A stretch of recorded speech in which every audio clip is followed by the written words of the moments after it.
네, 안녕하십니까, 강주혁입니다. 오늘 같이 살펴볼 자료는 이번에 역시 이제 정부 관계부처 합동으로 나온 자료인데요. 시장 안에 있는 종목군들, 사실 이제 많이 오르는 종목이 자율주행 관련된 종목, 그리고 시스템 반도체 관련된 종목, 그리고 헬스케어 관련된 종목군들 계속해서 강세 움직임 보여주고 있는데, 이 부분에 대해서 이제 정부에서 빅3 산업이라고 얘기를 합니다. 이 세 가지를. 이 부분에 중점 추진 과제라는 자료가 어제 일단 나와서 같이 한번 살펴보려고 합니다. 이전에도 언급을 해드린 것처럼 우리가 본 자료들은 보통 이후에 증권사 리포트라든지 하는 부분으로 이슈화가 되는 부분이 많습니다. 오늘이 1월 22일인데요. 오늘 수소 관련된 종목군들 굉장히 강세 움직임 보여주고 있죠. 수소 부분은 문재인 정부에서 아마 이게 시동은 걸어놔야지 그 다음 정부에서도 이어갈 수가 있기 때문에 1년밖에 안 남은 이 시점에서 수소 관련된 얘기들이 굉장히 많이 나온다라는 얘기를 일단 해드렸고, 오늘 그 기염을 또 토해내고 있는 그런 모습이 아닌가 싶습니다. 오늘 자료도 오늘 부분에서 바로 뭔가 이슈가 터진다라고 하는 것보다는 조금 달라진 부분이 있는지도 체크를 해보고, 이 체크해 있는 부분을 중심으로 해서 여러분들이 한번 생각을 해보시는 것도 좋을 것 같습니다. 자, 먼저 자율주행 부분입니다. 자율주행 부분은 정부에서 4단계 조기 달성을 위한 자율주행 상용화 부분에 집중 지원하겠다라는 얘기가 있는데, 우리 증시에서는 어떤 부분에 조금 관심을 가져야 되는지, 왜 이 부분에 대해서 우리가 주목을 해야 되는지에 대해서 한번 살펴볼 수 있도록 하겠습니다. 자, 일단 내용은 이렇습니다. 시장 동향을 보게 되면 2025년부터 자율주행차 시장이 급성장할 것으로 시장에서는 보고 있습니다. 지금이 2021년이니까 많이 남았네요, 그죠? 4년이나 남았는데 4년 후부터 시작해서 자율주행차 시장이 급성장할 것이다. 근데 이 자율주행차라고 하는 부분 자체가 우리가 1단계, 2단계, 3단계, 4단계, 5단계가 있기 때문에 어느 단계가 급성장할 거냐라고 하는 부분을 좀 봐야 되겠죠. 자율차 시장 규모는 향후 한 연평균 40% 이상의 성장세가 전망이 됩니다. 산업이 40% 이상 성장을 한다라고 하면 그 안에 있는 기업들은 도대체 몇 프로나 성장을 할 건지, 그렇죠? 생각을 해볼 필요성이 있는 것 같고요. 특히 2025년을 기점으로 크게 성장할 것으로 보이는데, 성장하는 부분의 가장 주된 이유들 중에 하나가 지금 여러분들이 보시는 것처럼 자율주행을 위한 핵심 부품이 이제 라이더, 레이더 뭐 이런 부분이 있죠. 이 부분이 일단 가격이 좀 하락을 하고 있는 모습이 나타나고 있습니다. 가격이 하락하고 있기 때문에 라이더라든지 레이더를 장착하는 자동차가 많이 나올 수가 있고요. 라이더나 레이더가 장착되는 자동차는 조금 더 자율주행에 유리한 모습이 보여줄 수 있기 때문에 좀 더 긍정적으로 봐줄 수 있겠다라고 하는 부분입니다. 자, 아까 2025년부터 시작을 해서 시장이 급성장할 것이다 이렇게 얘기를 했는데요. 그럼 2025년까지는 성장을 안 하냐? 아닙니다. 성장합니다. 성장을 하다가 기울기 각도 자체가 지금 완전히 2025년부터는 굉장히 가팔라진다라고 하는 부분으로 보이고요. 글로벌도 그렇고 국내에서도 이 부분 자체가 성장합니다. 그렇죠? 성장을 하다가 2025년부터 시작해서 급성장한다라고 하니까 현재 시점에서도 자율주행 관련된 종목군들, 만약에 많이 오른 종목의 경우에는 눌리면 관심을 가져야 될 것이고, 아직까지 오르지 못한 종목군들 혹은 성장성이 답보되어 있는 종목군들의 경우에는 관심 가지고 봐야 되지 않을까 싶습니다. 자, 올해는 2021년입니다. 올해부터 시작해서 레벨 3의 자율차가 이제 본격적으로 출시가 될 전망으로 보입니다. 아까 제가 언급을 해드린 것처럼 자율주행이 단계가 있다 보니까 어느 단계가 지금 많이 출시될 수 있을 것인가, 그리고 그 부분의 부품은 어떤 것들이 필요하고 그 부품을 만드는 회사들은 어떤 회사들이 있는지 체크하는 것이 굉장히 중요해 보이겠죠. 레벨 2 같은 경우에는 여러분들이 지금 크루즈 시스템이라든지 하는 이런 운전자 보조 기능, 소위 말해서 차선 이탈이라든지 하는 부분을 보통 의미를 하고요. 레벨 3부터 시작을 해서는 그 부분을 뛰어넘는 부분이죠. 전 세계적으로 올해부터 시작해서 출시가 예정이 되어 있는데, 혼다 같은 경우에도 지금 얘기가 나오고 있고요. 50km 미만에서 작동. 현대차 같은 경우에도 2022년도에 출시 계획이 발표가 되어 있습니다. 50km 미만이라고 하면은 여러분들 어떻게 생각을 하시면 되냐 하면은, 이 도심에서 있잖아요. 서울이라든지 부산 이런 도심에서 일반적인 자동차 평균 속도가 50km를 넘지 않습니다. 그래서 일반 도심에서는 자율주행이 충분히 가능하다라는 얘기로 여러분들이 이해를 하시면 좋을 것 같고요. 현대의 경우에는 지금 1월 달인데요. 2022년에 출시 계획이 일단은 나와 있다라고 하는 부분 기억을 해 두시면 좋을 것 같습니다. 근데 우리가 좀 주목을 해야 되는 부분, 특히 현대차에 대해서 우리가 계속 관심을 가지고 기아차에 대해서 계속해서 관심 가지고 있는 부분을 보게 되면은, 우리나라 자동차 기업들은 자율주행에 있어서 굉장히 좀 뒤처져 있는 모습이 좀 많이 보였어요. 이전 같은 경우에 15등이었습니다. 15등. 하는 기업이 몇 개의 기업이 없는데 15등이면 이건 엄청 뒤로 밀려 있는 그러한 모습이죠. 근데 2020년도에 6위가에 들어왔습니다. 경쟁 그룹에 이제는 들어와 있다라고 하는 부분 우리가 체크를 해볼 필요성이 있는 것 같고요. 빨리 앞으로 뛰어 들어갈 수 있기를 한번 기대를 한번 해볼 수 있도록 그렇게 하겠습니다. 자, 이 부분은 자율주행 부분을 위해서 어떤 부분이 필요한가라고 하는 부분인데요. 화면 조금 더 키워서 보여드리도록 하죠. 부품들 부분을 보게 되면은 뭐 EPS라든지 ABS, ESP 뭐 이런 부분이 일단 필요하고요. 아까 봤던 인식 센서, 저는 인식 센서 부분이 굉장히 중요하다라고 생각을 하는데 뭐 라이다라든지 카메라, 최근 들어서 카메라 모듈, 3D 센싱 관련된 카메라 모듈 관련된 종목군들이 엄청 많이 오르고 있고 저희도 그쪽에 계속 관심을 가지고 있죠. 그렇죠? 이 부분 자체가 자율주행 때문에 저희도 관심을 가지고 있는 겁니다. 그러니까 시장 안에서는 스마트폰 부분에 대한 얘기들을 많이 하고는 있습니다만은 사실 스마트폰에서는 3D까지 우리가 인식할 필요는 없죠. 안면 인식이 아니라면. 근데 자율주행이라든지 하는 부분에서는 자동차는 3D 부분에 인식하는 거가 필요합니다. 그렇기 때문에 카메라 부분에서 3D 인식 부분 우리가 센서 주목을 하고 있고요. 이제 라이다라든지 레이더 부분의 가격이 좀 많이 하락을 하면서 이거 채용하는 회사들이 많아지면 당연히 요거 관련된 회사들도 여러분들 한번 봐야 될 것 같고요. 그 다음에 HMI 시스템이라든지 제어 시스템, 그리고 협력 주행 시스템. 협력 주행은 뭐냐면 자동차끼리의 이제 센서를 통신을 주고받고 데이터를 주고받는 걸 얘기를 합니다. 자, 여기에 돼야지 일단은 3단계, 4단계가 갈 수가 있기 때문에 이쪽 부분에 여러분들이 조금 관심을 가지고 봐주시는 것도 나쁘지 않을 것 같습니다. 자, 이건 여러분들 그냥 알아두시면 좋을 것 같아요. 우리가 이제 자율주행 자동차라고 할 때 레벨 0 같은 경우에는 자율주행이 없는 거겠죠. 당연히 레벨 1 같은 경우에는 운전자 지원, 조향이라든지 속도 부분에 하는 부분이고요. 레벨 2 같은 경우에는 부분 자동화가 일단 이루어지고 있지만 필수적으로 뭘 해야 되냐 하면 운전자가 조향 핸들을 상시적으로 잡고 있어야 된다라고 하는 부분이고, 올해부터 출시가 될 예정인 레벨 3 같은 경우에는 조향 핸들을 잡고 있을 필요가 없습니다. 운전 장롱 면허 가지고 계신 분들 굉장히 좋으실 것 같은데요. 시스템이 요청을 할 때만 조향 핸들을 잡을 필요가 있는 겁니다. 시스템이 요청을 할 때는 조향 핸들을 잡을 필요가 없어지는 거고, 제어권 전환 시만 잡을 필요가 있다. 뭐 이렇게 지금 얘기가 나오고 있죠. 조건부 자동화 부분이고, 레벨 4 이제 가려고 하는 부분이죠. 이쪽으로 가면 작동 구간 내에서는 제어권 전환이 아예 뭐 필요가 없는 그런 부분이고, 레벨 5 지금 완전히 가는 완전 자동화 부분에 가면 전 구간에 그냥 불필요합니다. 그냥 자동 주행이다 이렇게 보시면 되고, 지금은 레벨 2에서 레벨 3로 넘어가고 있는 부분입니다. 그리고 이제 향후에 레벨 4로 넘어갈 가능성이 높다 이렇게 되어 있으니까 그러면 참고를 해 두시면 좋을 것 같습니다. 자, 계속해서 좀 보도록 하죠. 자율주행 자동차 부분은 시장 안에서는 우리가 이제 제도 부분을 얘기를 많이 했는데, 레벨 3 자율차에 대해서는 안전기준 부분이 제작 기준 부분을 세계 최초로 마련했습니다. 2019년 12월 달에 마련이 되었고요. 보험 관련 제도도 마련이 되었어요. 2020년 4월 달에 일단 제도는 완비가 되었고요. 자율차법 시행 부분이 2020년 5월 다 됐죠. 그렇죠? 자율차 사고 조사위 구성도 2020년 10월까지 다 만들어졌습니다. 그러니까 지금 제도는 만들어져 있는 상태고 이제 상품만 나오면 된다 이렇게 생각을 해 두시면 되겠고요.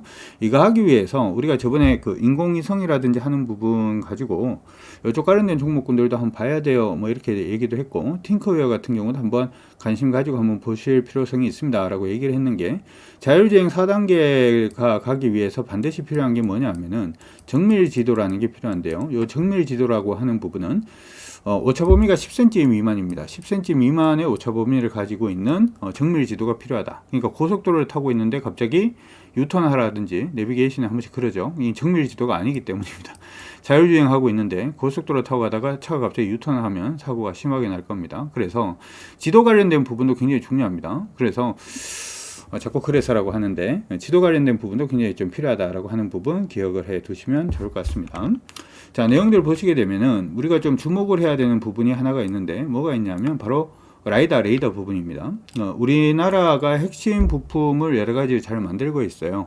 카메라 같은 경우에도 잘 만들고 있는데, 현장에서 지금 얘기가 나오고 있는 부분이 무슨 얘기가 나오고 있냐면, 자율주행 자동차 부분에서 가장 필수적으로 볼 수 있는 게 라이다하고 레이더, 이런 핵심 부품들이 일단 중요한데, 이게 대부분 외국산을 사용을 하고 있단 말이죠. 그래서 차량을 본격적으로 양산을 하는 경우에는 외국산을 쓰니까 당연히 어떻게 해요? 수입을 해야 되고, 수입을 하려고 그러면 또 로열티도 줘야 되고 하다 보니까 원가가 상승할 가능성이 높다. 그리고 걔네들이 갑자기 안 준다 그러면은 차를 생산을 못 하기 때문에 수급 불안 요인도 있다. 그렇기 때문에 정부에서는 이 라이다, 레이더 관련된 부분을 국산화를 제대로 하기 위해서 굉장히 좀 노력을 많이 하고 있는 모습이 나타나고 있습니다. 총 84개 세부 과제가 2027년까지 지금 나와 있고요. 지금 2021년도에 53개의 과제에 지금 착수를 합니다. 요번에 만약에 성공을 하면 시장 안에서 관련 기업들 혹은 연구소에서 성공을 하면 관련 기술 이전이라든지 하는 부분에 대한 얘기들이 나오겠죠. 그러니까 이쪽도 일단 관심을 가지고 보셔야 될 것 같습니다. 과학기술정통부라든지 산업부라든지 국토부 그리고 경찰청에서 얘기가 나올 수가 있으니까 참고는 해 두시면 좋을 것 같습니다. 그리고 영상인식 처리 기술 등의 부품 소프트웨어 개발, 도로 검지기 부분의 고도화라든지 아까 얘기했던 부분이 이거죠. 차량과 인프라 간 연계 기술 부분의 통합 부분도 일단 필요하다. 그래서 아까 얘기를 했다시피 이제 3D가 아니죠. 4D 이미징 레이더, 그리고 3D 라이더, 그리고 핵심 부품, 요 부분의 핵심 부품이 일단 필요하다라고 하는 부분이고, 요게 이제 지금 자동차라든지 아니면은 인프라 간의 연계 기술 부분을 얘기를 하는 겁니다. V2X죠. 그렇죠? 요 부분도 관련된 기업들이 있는지 한번 찾아보는 게 일단 필요해 보입니다. 한 번 더 얘기가 나오고 있죠. 인지 부분의 레이더, 라이더 영상 센서 부분. 센서는 지금 종목들 많이 올랐습니다. 판단 제어 부분에서 HMI, 요 부분은 운전자하고 차량 인터페이스, DCU, 고성능 메인 제어기, 그리고 ADR, 자율주행 기록 장치 부분 필요하고요. 복합적으로는 고정밀 지도가 필요하고, 복합 추기, 그리고 V2X 통신 모듈이 필요하다. 요 관련된 기업들 찾아보시면 도움이 되실 것 같습니다. 참고는 해 두십시오.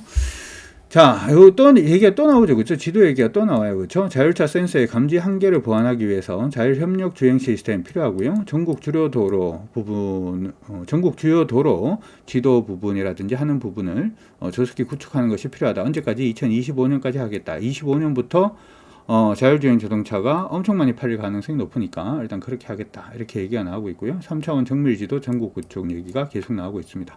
얘기가 계속 나온다라고 하는 부분은 그만큼 그게 중요하다라는 얘기가 되겠죠. 참고는 해 두시면 좋을 것 같고, 특히 이제 빅3라고 하는 부분에서 지금 돈을 정부에서 지금 어떤 식으로 투자할 것인가에 대해서 얘기가 나와주고 있는데요. 얘기를 잠시 보면은 미래차 분야의 정부의 R&D 투자는 3,679억 원 정도로 지금 예상을 하고 있습니다. 가장 높은 비율로 일단 증가를 한다라고 생각을 해 두시면 좋을 것 같고요. 37% 정도 증가를 합니다. 이게 일단 중심이 될 가능성이 높겠죠. 두 번째로 시스템 반도체, 우리 많이 떠들고 있고 시스템 반도체 중요하다 이렇게 얘기를 하는데, 이건 사실 수혜를 볼 수 있는 기업들이 사실 많지는 않습니다. 7.2% 정도 돈을 더 투자하겠다 이렇게 되어 있고요. 차라리 이쪽 보니까 바이오 헬스 부분에 30% 정도 증가하겠다라고 하니까, 돈을 투자하는 부분, 정부에서 돈 투자하는 부분에서는 자율주행 부분이, 미래차 부분이 37% 정도 더 증가해서 투자를 하고, 바이오 헬스가 30%, 시스템 반도체가 7.2% 정도 투자를 더 한다 이렇게 생각을 해 두시면 될 것 같아요. 자, 시스템 반도체 부분은 사실은 저는 크게 뭐 의미는 없는 것 같습니다. 그냥 하던 대로 보면 될 것 같고요. 대부분 정부에서 얘기를 하고 있는 부분은 시스템 반도체 부분을 뭐 어떻게 하겠다라고 하는 것보다는 이쪽에 인력 자체를 좀 많이 키우겠다. 취업이 잘 될까요? 인력 부분을 좀 많이 키우겠다라고 얘기를 하고 있으니까, 이건 아마 고3 수험생들이 나는 이과를 갈래요 라고 하시는 분들이 어디를 가야 되는지 한번 체크를 해보시는 게 좋지 않을까 싶고요. 반도체 부분에서 정부가 좀 공을 들이고 있는 부분이 하나가 있는데요. 바로 전력 반도체입니다. 시스템 반도체는 사실 종류가 굉장히 많죠. 그렇죠? 근데 그 안에서도 전력 반도체 부분이 디지털 뉴딜, 그린 뉴딜의 핵심 부품이다라고 하면서 이쪽에 좀 많이 키우려고 하니까 전력 반도체 관련된 기업들 찾을 수 있으시면 찾으셔가지고 그 부분 한번 봐주시는 게 좋을 것 같습니다. 마지막으로 이제 헬스케어 부분인데요. 헬스케어 부분은 내용을 보면은 뭘 어떻게 하겠다라는 얘기는 별로 없습니다. 뭐 어떻게 하겠다, 이것도 대부분 연구 인력을 좀 키우겠다라고 하는 부분인데, 의미가 있는 부분은 뭐가 의미가 있냐 하면은 뭐 코로나 부분은 뭐 이번 정부에서 뭐 자랑하는 부분이니까 별로 의미는 없어 보이고요. 규제를 많이 줄이겠다 이런 얘기를 좀 많이 나오고 있어요. 그래서 여러분들이 요거 아마 제약바이오 투자하신 분들은 임상 1상 이상에서 2상 3상 3상에서 허가 최종 성공까지 가는 게 보통 의약품 평균적으로는 13.8%밖에 안 됩니다. 이것도 지금 굉장히 많이 올라온 거거든요. 그래서 임상 1상 통과했다라고 해서 흥분할 필요 없고요. 2상 통과했다라고 해서 흥분할 필요가 없고, 3상 통과했다라고 해도 허가가 나야 되고, 허가가 나고 난 다음에 최종 판매가 되는 게 필요하죠. 일상 같은 경우에는 사실 이 약품 자체가 효과가 있냐 없냐를 보는 건 아니고요. 이 약품 자체가 인체에 무해하냐 유해하냐 그걸 보는 거예요. 약품의 성능을 보는 건 아닙니다. 이상이 되면은 소규모로 한번 해보는 거죠. 그래서 유의미한 효과가 있냐 없냐를 보는 거고, 3상으로 갈 때는 이 약의 투여량이라든지 투여 시간이라든지 하는 부분을 해서 대규모로 임상이 들어가게 됩니다. 그래서 보통은 이상이 통과가 되면은 소위 빅피쉬라고 그러죠. 투자자를 구하는 데도 있고, 유상증자를 하든지 뭐 증자를 해가지고 돈을 뭐 마련을 하는 데도 있고, 그 다음에 뭐 삼상 가고 뭐 이런 식으로 되는데, 시간 자체도 사실은 굉장히 좀 오래 걸립니다. 지금 보시면 일반적으로 임상 소요 기간은 1상이 한 1.6년 정도 걸리고요. 1상 통과했다 그러면은 그때부터 시작을 해서 2상 통과하는데 거의 한 3년 정도 걸리고요. 3상 통과하는데 3.8년 정도 걸려요. 그러면 이게 1상 통과하고 난 다음에 투자를 했으면은 거의 한 6, 7년 정도를 그냥 투자하고 있어야 되죠. 거의 이제 들어가고 난 다음에 8.3년 정도, 거의 한 10년 정도가 걸립니다. 요 기간도 여러분들은 대충 체크해 두시면 좋을 것 같은데, 그리고 정부에서 지금 얘기가 하고 있는 부분이 이 부분을 AI라든지 여러 부분을 통해 가지고 이 기간 자체를 좀 많이 줄여보겠다라는 얘기가 지금 나오고 있습니다. 그래서 이게 어떻게 보면은 이게 관련 기업들 같은 경우에는 기간이 단축된다라고 하는 부분 때문에 조금 더 긍정적일 수는 있습니다만은, 전체적으로 보자면은 이쪽에 관련된 AI 업체라든지 데이터 업체들이 차라리 좀 더 수혜를 볼 수 있지 않겠냐, 뭐 그런 생각도 좀 듭니다.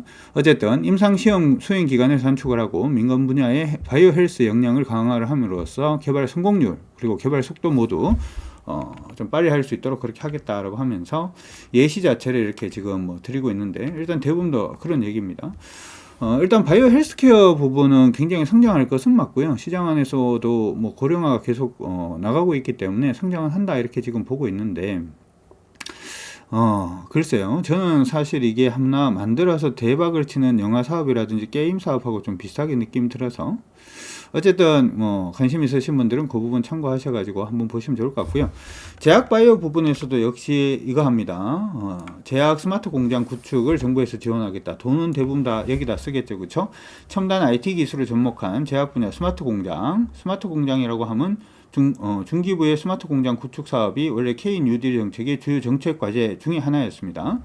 이 부분을 이제 그 제약업체까지 늘리겠다라고 해서 품질이 한 43% 정도, 생산성이 한 30% 정도, 원가가 한 15% 정도 감소하는 그런 효과 자체를 누리게 해주겠다라고 하는 부분인데, 이건 사실은 이제 연구개발하고는 크게 또 관련이 없을 수도 있어요. 어쨌든 스마트 공장 자체가 이제 일반 제조업에서 제약 바이오까지도 확산될 가능성이 높다고 하는 부분 기억을 하시면서 그 관련된 기업들도 한번 체크를 해 보시면 좋을 것 같습니다. 자, 이렇게 해서 오늘은 이제 빅3라고 하는 정부가 이번 정부에서 밀고 있는 사업들 중에서 가장 주된 사업 부분, 올해는 어떤 식으로 정부에서 투자를 할 것인지에 대해서 간단하게 한번 살펴봤습니다. 투자하신 데 도움이 되시면 좋을 것 같습니다. 항상 말씀을 드립니다만은 시끄러운 소문난 잔치에 먹을 거 없다고, 사람이 이미 많이 몰려든 곳에는 사실 먹을 건 별로 없습니다. 사람들이 아직까지 가지 않은 곳, 이제 올 곳에 미리 가 있는 것이 굉장히 중요하고, 그러한 자료들을 계속해서 업데이트를 해드릴 테니까 그러한 부분에서 여러분들 수익률 100%, 200%, 300%, 400% 날 수 있는 종목들 잘 찾으셔서 여러분들 모두 건승하시길 바랍니다. 지금까지 저는 강주혁이었습니다.